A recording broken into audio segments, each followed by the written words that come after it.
Imagine a sand apocalypse where everything around is buried beneath endless sand dunes. Giant monsters lurk beneath the surface, and people fight over the last scraps of resources. And in this ruined sand world, there's only one boy who can control all the sand around him. Can you imagine what he's capable of? The entire world is in his hands, and his potential is limitless. So here's how it all began. 100 years ago, a beam of light struck Earth and consumed everything on the planet, turning the blue giant into one full of sand. What little was left of humanity built a stronghold of their own. Xion, our protagonist, is a miserable peasant caught up in the middle of a few bastards who took joy in killing others. But our boy ain't no bitch because he responded back in kind, recalling how he never really killed a person. He had a small accident in which one guy tried to steal his stuff and ended up accidentally dying. The world has awakeners who are treated like gods. The thought that he had killed someone who had a connection to Li Jiryong, someone who is awakened, terrified him. This same bastard remained unaffected by the kid's punch and slammed him aside, using his awakened powers to teach the rat a lesson. Fortunately, an accident caused the vehicle to flip over, injuring this bastard in the process. The driver, at the edge of his life, shared that they're being swallowed whole by a Godzilla-sized sandworm. Xion had to cling for his life, knowing that his time had come since he was a weakling, that if he only was stronger, things would be different. The sandworm swallowed him, except the boy actually didn't die, shockingly finding himself alive in the creature's insides. This man decided to become the next Paul Atreides because he saw everything. The destroyed structures of humanity all came flooding to his senses, showing him what became of their marvelous planet. At that moment, he awakened his first ability for the first time, and instinctively chanted Sandblaster, piercing a shot straight through the creature's side. Now that he had the power in the world to live, Xion dared against his odds that he would use the sand to survive against the impossible. Xion can feel every tiny beat of his heart. It's as if his body has charged with incredible energy. Understanding that this is the process of awakening, he clenches his fist. Meanwhile, we get this insane scene of the sandworm from Dune about to devour the tiny human. The creature reaches to swallow him whole, while Xion stands there with balls of titanium, refusing to stand aside. Shockingly, some dude quickly intrudes to save his life, expressing that the kid is in his face. The dude throws Xion flying into the air, causing him to hit the ground with a heavy crash. My guy spits out sand and questions how the hell this random dude managed to step him like Minato Namikaze out of the blue. But the moment he looks back up again, Bro is terrified to witness that this guy drove a blade into the sandworm's neck, shooting out tar-like blood out of its body. The man teases the creature for making him climb up so high, wondering if he should send it all the way back down. Preparing his kick, he decides to drive his kick straight into the sword, pushing the monster all the way to its death. Our boy is shocked to his senses. The fact that someone as powerful as this random guy managed to take out this sandworm is no easy feat. It's actually Xion's first encounter with the sandworm, and before he could even process his reaction, a blue-haired cute baddie comes up to him and reveals that it's Captain Jang Yongbaum being flashy as always. Again, Xion has absolutely no idea how the hell these guys are stepping him like that. It's like they're popping out of thin air while the chick is busy complimenting her epic captain skills. One look at her body is enough to make him realize that this woman is immensely powerful, but even more so, the kid is confused why his body has started to freeze up. Yongbaum expresses that a sandworm isn't even a tough opponent for him. Then he addresses Giselle, before looking to his side. The captain turns back to find these two mingling around. Giselle is playful and obedient to her captain, but she's having a hell of a time dragging Xion around like a rag doll. In an instant, she overpowers my guy and pins him down. And I bet a lot of us would love to switch positions with this dude right now. Giselle playfully guesses the guy's rank and abilities, questioning what method she should use to find out. But just then, she notices something strange. The peculiarity is that Xion is actually not an awakener at all. Pinned like that, our boy can't even believe what she's saying right now. Giselle continues to wreck his arm while telling the captain how the kid doesn't have a rank insignia at all. Xion is confused, even reflecting that this chick might be blind because every awakener is meant to have an insignia. Watching the scene from the car, another teammate hollers at them to just hurry up already. Giselle asks for input from the captain, explaining how it's going to be weird if they just leave this fellow over here to die. I mean, our boy has complaints of his own because isn't this the same girl who nearly broke his arm just now? Yongbaum stares down at the kid meeting eye to eye, before instructing Giselle to throw the kid at the back since he seemed to be headed to the mine. And well, in the next scene, we have our broken little ride filled with a rowdy group. Yongbaum's team isn't exactly the most peaceful kind. They're causing a ton of commotion. Meanwhile, our boy is pushed to the back and tied up like he's some kind of luggage. He listens to their talks until sand drifts into the vehicle. In reality, it's actually Xion manipulating the flow of the sand itself, confirming that he has indeed awakened his powers. At the same time, he doesn't understand why no one can see his rank insignia, and taking one look at it, he finds the mark strange too. The color looks orange, but it actually matches the same color of the sand. The illuminated light of a mark always suggests the classification of the awakener. In other words, magic types typically have blue classification, combat manics have red orientation, and though there has been information about other kinds of awakeners, it's the first time Xion has ever heard about anyone being able to manipulate sand. Even as he does so right now effortlessly, it's one of a kind. Unfortunately, he also knows that it's an F rank, but the good thing is that he has infinite potential, allowing him to adapt like the desert. Our boy is happy with what he's got, hoping to hide his powers until the time is right, because eventually, this man will be able to control the whole of the desert according to his will, and by extension, even dominate the planet, which is making me wonder if bro's a hero or villain at this point. Anyway,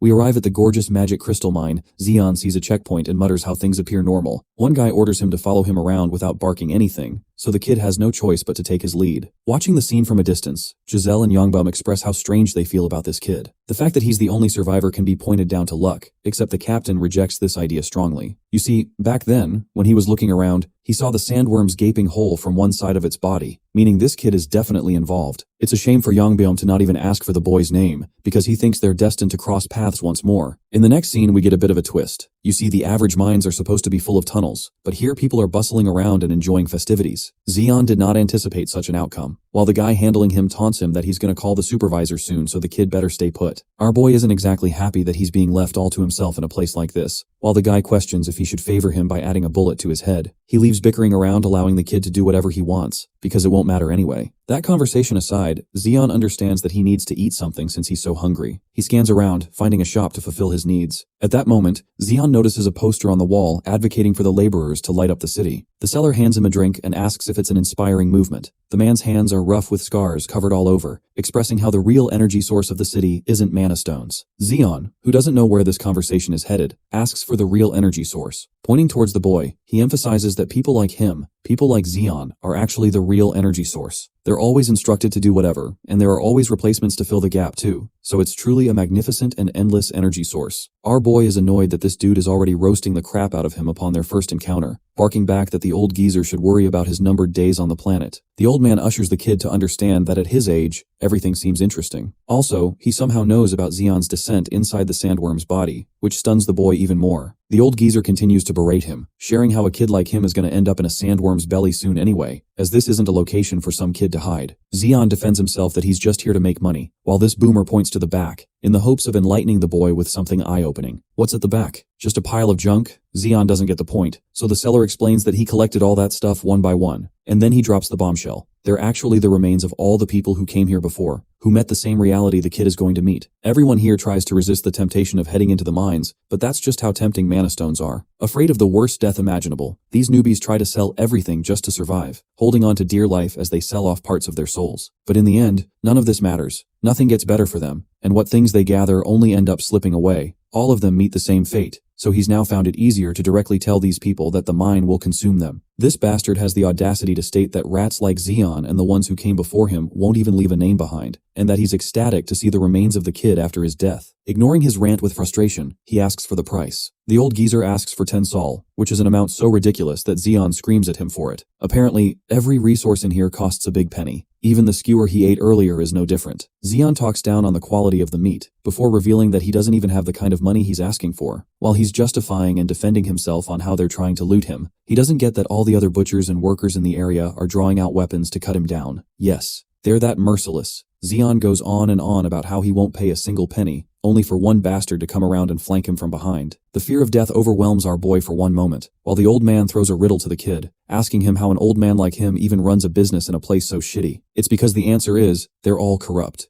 Zeon looks back to see that he is confronted by more than a dozen men, all lined up to cut his body to shreds. Acting like some kind of mafia boss, the old man amusingly asks what this kid is going to do next. Zeon roars that he doesn't have anything to offer, that it's pointless to ask for this kind of money for a drink. Maintaining the advantage in the negotiation, he happily suggests a solution, eyeing down Zeon's mana stone in his pocket, believing that it's a fitting repayment. Our boy is frightened how all the rumors about his actions have spread like an eagle, while the scumbag continues to urge him to toss the stone over, that he'll even pitch a fair price. Zeon slams a powerful refusal, expressing that he had to go hell and back just to get this stone. He wants to talk things out with the old geezer, but it's clear that his words don't mean anything, because right in the next moment, a muscle maniac grabs his head and slams it down the table, even suggesting that they bury the brat. Pissed off, Zeon activates a sandblaster, and boom goes this guy's arm flying in the air. That's what you get for messing with the wrong guy. The same arm lands in the hands of the other men who were ready to kill Zeon. Refusing to discuss anything with words, Zeon deploys spikes of sand, slaughtering every corrupt man in the zone. Well, that's what he thought was going to happen in his head at least, because that cool action sequence doesn't happen in the real thing. Instead, we get Zeon bleeding from his nose and spacing out, cursing his fate. In the end, Bro has to toss the stone over to the old geezer, giving him everything that he wanted from this deal. The old man is impressed with the damn size of this thing, suggesting that it's about 100 sol. Again, it's a ridiculous price because Zeon fires back that it's at least 300 from its size. The old geezer has all the leverage, so he talks down on the kid once more, berating him for not becoming sandworm shit instead of coming here. Another table slam later, Zeon is reaching his limit and intending to blast his powers out of here. But even now, he knows that he's not strong enough to do anything. Zeon requests for a suitable bonus in exchange for the stone. The old corrupt geezer is fine with doing that, but he does advise him to beware of pickpocketers who are quick to steal anything. As per their first deal, he plays it nice and suggests that the kid can pick anything from the pile of junk. Rummaging around, our boy doesn't really find anything useful, and while he's sulking, the old man is intrigued with his behavior. The fact that the kid refuses to lose a single coin, this kind of pettiness is uncommon in a zone like this. Zeon plays around with junk clown costumes, but then he discovers something interesting, something that even the boss highlights as an interesting article. Our boy settles on this tiny hourglass for his bonus, and while he's leaving, the boss teases him once more for being selective with trash. Before heading out, Zeon asks for the old man's name, who announces loudly that he's Klexi. Our boy burns that name fresh in his memory, hoping that their paths never cross again, implying a direct threat. Klexi doesn't face any fear and returns to his side. In the next scene, the kid is busy inspecting the hourglass equipment.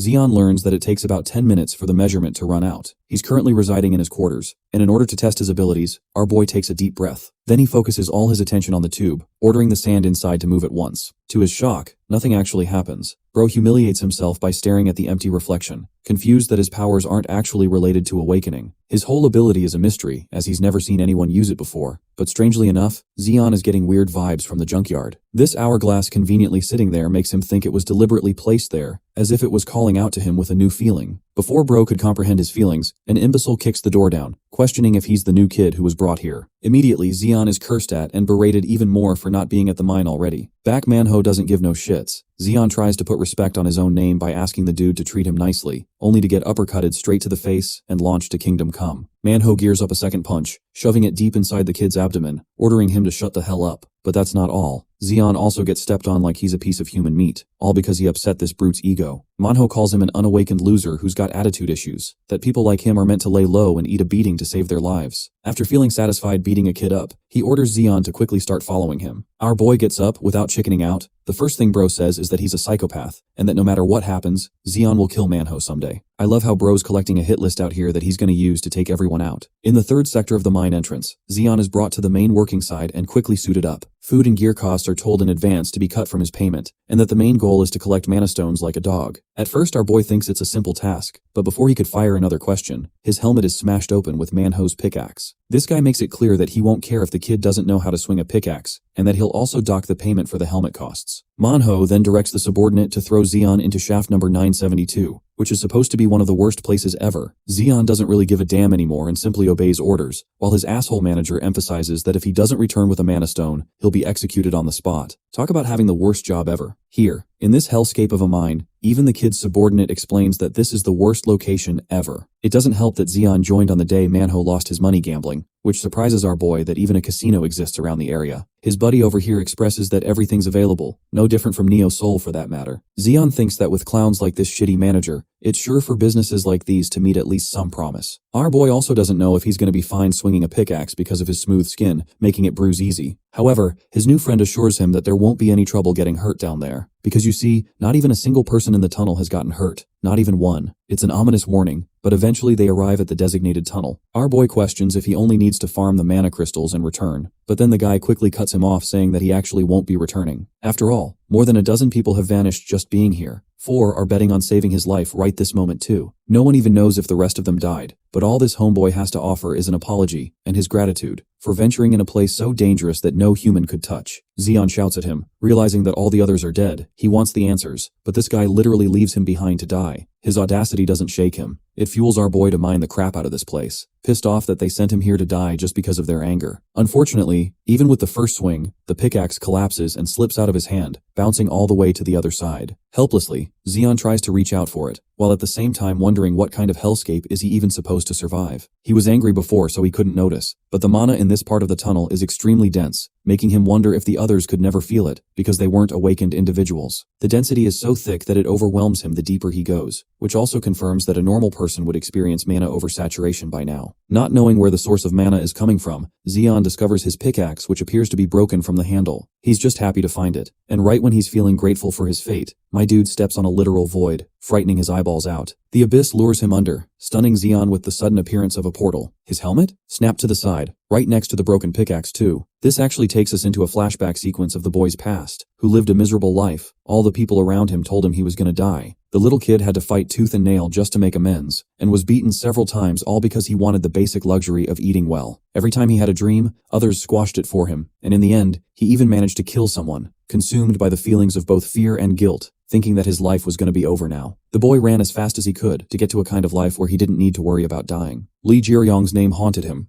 Back to Zeon, we observe his knocked out state after falling from the portal. Gathering himself, he gets up, questioning why this place feels so hot. After quickly taking notice of the surrounding ash, he curses his fate, because you see, this little hellscape led him directly into a fiery, dangerous dungeon. A stone stumbles its way past to Zeon, who grabs it, before realizing that this thing is scorching hot. Bro tosses it away immediately, cursing at the damn thing. This confirms one thing, that this dude is not in a dream. But the good thing is, the people in Neo Soul already have the experience of preparing for a dungeon descent. Sure, his hand is scorched right now, but he understands that this is volcanic ash. In other words, if Zeon doesn't make it out of this place soon, he'll be in deep trouble. Ripping off a piece of his pants, he quickly bandages his mouth, externalizing that if this dungeon has an entrance point, then an exit must also be around the corner. His main suspicion is at the peak of the volcanic outburst, which is the highest point in this dungeon. Staying here means certain death. The volcanic ash will suffocate him, so with no monsters around, this is the best chance my guy has to take the shortest route. Armed with that confidence, he bolts with incredible speeds, glazing himself as the all-powerful Zeon, the man who never gives up in any hurdle. He does say all of that, but my guy barely survived an encounter with the hot lava just now. To make things worse, the shattered terrain breaks off and sends him straight down. Zeon only survives because his arms managed to hold on, nearly getting his ass burnt by the hot lava. Still brute forcing his way through, bro declares that a tiny bit of lava won't scare him off. Again, he barely makes it out alive, panting for his life for another near-death experience. Instead of fear, frustration engulfs him. All his anger is directed at the bastard Manhwa, the bitch who tossed him here like dead weight. Zeon assures him that he'll kill this dude with his bare hands when he makes it out alive, but soon after he collects himself after managing his anger. Right now, he has the conviction to survive no matter what happens. He's a fighter who doesn't want to stay down, no matter what. From his current position, he only needs 4 more jumps to cross over to the highest point, and then he'll escape certain death. Instead of pondering every step, he intends to blitz forward with no lingering thoughts slowing him down. After all, my guy shares no intentions of letting his life rot in a shitty dungeon like this. The words, "I won't stop," become destiny-defining. And right when you have a sliver of hope for this kid, Godzilla's younger cousin explodes out of the lava to devour him. The creature successfully snaps him into his mouth, before splashing into the bubbling hot lava once more. Interestingly, this giant alligator continues on with its day like nothing happened, but then its eyes quickly dart up towards a hanging cliff. Zeon has actually survived. He managed to reach the other side and holds on with his powers for dear life. The good thing? This difficult encounter has taught him that he could also manipulate volcanic ash to some extent, which helped save his life just now. He descends next to the monster's snout, nearly passing out from the engorging intense heat. The dungeon is way too harsh. Just the soul environment here is worse than the inhabiting monsters bro has to deal with. With the current situation, my guy can just sense his nose burning from the inside, causing him trouble just having to breathe. His consciousness is wavering, and with flickers of light left, the thought of death crosses Zeon's mind for God knows how many times. Refusing to quit and channeling the spirit of David Goggins, this man gets back up, reminding himself of his own words from earlier. My man's motivation is that he hasn't even had a girlfriend yet, so dying here wouldn't be fair. I'm starting to think he's Denji's cousin from Chainsaw Man, and by the way, that ending for part 2 was ass. Anyway, Zeon controls the volcanic ash, apologizing to his uncle in advance for what he's about to do next. The giant monster erupts from the lava for its second attack. Our boy retaliates to the best of his ability to survive. Out of nowhere, a voice graces him, praising his unique ability. Zeon is startled by the person, while the same voice expresses great interest in his sand manipulation ability. Here, an old man descends to save his life, falling from the sky as a blessing sent from heaven. The old geezer grabs his sword right before his descent, stunning Zeon. This man torpedoes down with immense speeds, to the point he crashes down with a heavy blow against the monster's flesh. That single attack sends shockwaves and alters the very course of the lava, spiraling debris in every direction and causing Zeon to nearly get annihilated from the impact. Our boy is shivering from the mere force of that impact, literally causing his eardrums to burst while knocking his senses out. Glancing ahead to find the old man as well as the state of the monster, Zeon discovers that the creature has been diced in half. This foreign feeling is completely different to him. The man standing before him isn't some ordinary strong awakener. This guy is categorically on a different league.